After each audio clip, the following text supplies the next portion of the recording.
بسم اللہ الرحمن الرحیم۔ السلام علیکم ورحمۃ اللہ وبرکاتہ۔ معزز ناظرین و سامعین، پیر ابو نعمان یوٹیوب چینل پر حافظ پیر اسلام رضا سیفی مجددی آپ کی خدمت میں حاضر ہے۔ آج کا جو ہمارا ٹاپک ہے اور جو وظیفہ آپ کی خدمت میں لے کر حاضر ہوا ہوں وہ ناجائز تعلقات کو ختم کرنے کے لیے ہے۔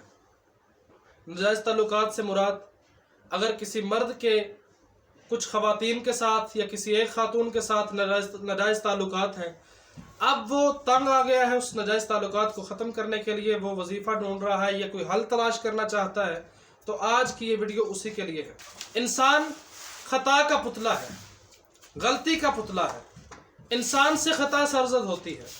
اللہ رب العزت نے انسان کو غلطیوں سے پاک نہیں پیدا فرمایا، بلکہ اگر کوئی انسان غلطیوں سے پاک رہتا ہے ساری عمر تو وہ اللہ رب العزت کی طرف سے حفاظت میں ہے، وہ محفوظ ہے۔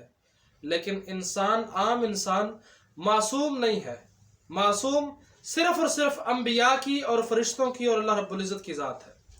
لیکن باقی تمام انسان خطا سرزد کر سکتے ہیں، ان سے خطا سرزد ہو سکتی ہے، لیکن انبیاء معصوم عن الخطا ہیں۔ ان کے علاوہ اور فرشتوں کے علاوہ کوئی بھی خطا نہیں کر سکتا۔ فرشتوں کے علاوہ ہر کوئی خطا کر سکتا ہے۔ فرشتے اور انبیاء جو ہیں وہ معصوم عن الخطا ہیں، اللہ تعالیٰ نے ان کو محفوظ فرمایا ہوا ہے۔ اور دوسرے اللہ رب العزت کے نیک بندے جو ہیں وہ خطا سے وہ مبرہ ہیں، وہ خطا نہیں کرتے، اللہ تعالیٰ نے ان کو حفاظت میں لیا ہوا ہے۔ لیکن میں بات کر رہا ہوں آج کے معاشرے کے انسانوں کی۔ وہ خطا کر جاتے ہیں، ناجائز تعلقات کر جاتے ہیں۔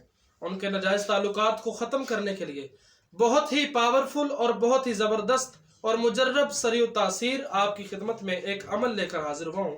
بس وہ 25 مرتبہ پڑھنا ہے۔ آپ ہر نماز کے بعد پڑھ لیں، اسے چاہیں آپ سنت اور فرض کے درمیان پڑھ لیں، لیکن ہر نماز کے بعد پڑھنا ہے۔ صرف ایک چھوٹا سا جملہ آپ نے 25 مرتبہ پڑھنا ہے۔ انشاءاللہ تعالی آپ کی جو یہ مراد ہے اللہ رب العزت اس کو پورا فرمائے گا، اور ہر قسم کے شیطانی ناجائز تعلقات کو اللہ رب العزت ختم فرما دے گا۔ انسان چاہتا ہے کہ میں خطا کا پتلا ہوں، میں غلطی کر سکتا ہوں، لیکن یا باری تعالیٰ تو مجھے اپنی حفاظت میں لے لے، مجھے تو اپنی حفاظت میں لے لے، اور میرے تمام جو پچھلے گناہ ہیں ان کو معاف فرما دے، اور آگے مجھے نیک اعمال کرنے کی توفیق عطا فرما دے۔ وظیفہ آپ کی خدمت میں عرض کیے دیتا ہوں۔ آپ نے پڑھنا ہے یا قاہر ذل بطش الشدید، یا قاہر ذل بطش الشدید انت الذی لا یطاق انتقامہ یا قاہر۔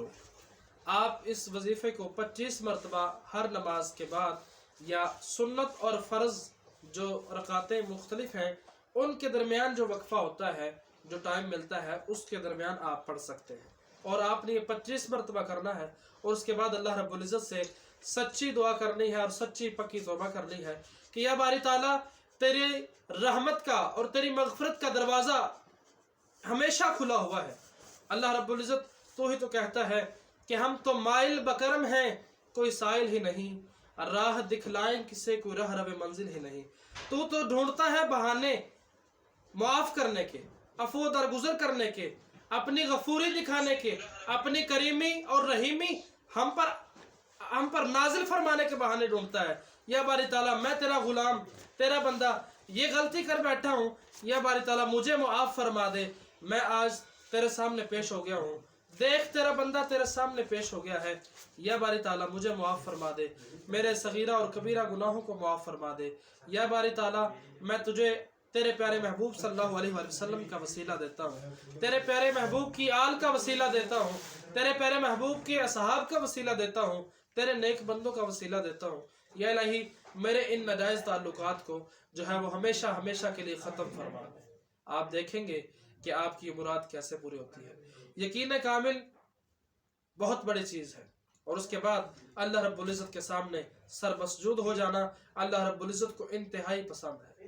تو میرے بھائیوں، اللہ رب العزت کے سامنے اور اس کے حضور پیش ہو کر اپنے گناہوں کی معافی مانگ لے۔ یہ نہ ہو کہ کل کو سورج مشرق کی بجائے سے مغرب کی طرف سے طلوع ہو اور پھر توبہ کا دروازہ ہمیشہ ہمیشہ کے لیے بند ہو جائے۔ اللہ رب العزت ہمیں سمجھنے کی توفیق عطا فرمائے۔ والسلام۔